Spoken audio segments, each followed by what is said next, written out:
Nous poursuivons cette édition avec une note de financement climatique. Un protocole d'accord a été signé entre la BRVM, Bourse régionale des valeurs mobilières, et le GGGI, Global Green Growth Institute. Objectif, renforcer les capacités des acteurs du marché boursier sur le financement climatique. L'événement a été marqué par la présence du ministre en charge de l'environnement qui a apporté son cachet à ce mariage qui vient renforcer les actions de lutte contre les crises climatiques. Walter Kofi et Doumbia Ayuba.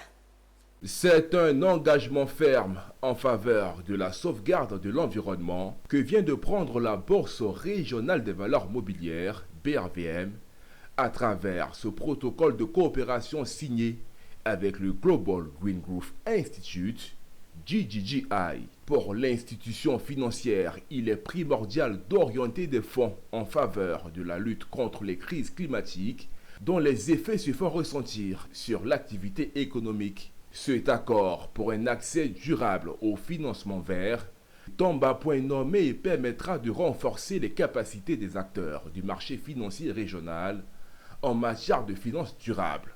Il permettra aussi d'améliorer l'accès aux obligations vertes des pays francophones de l'Afrique de l'Ouest. Aujourd'hui, nous sommes prêts à signer un protocole d'entente qui va contribuer au renforcement des capacités des acteurs du marché, intermédiaires, émetteurs, investisseurs.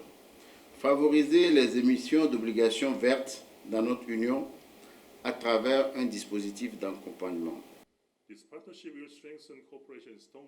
Donc, cette coopération marquera le démarrage d'un appui renforcé avec les pays de l'UMOA qui font partie également de l'engagement de la BRVM.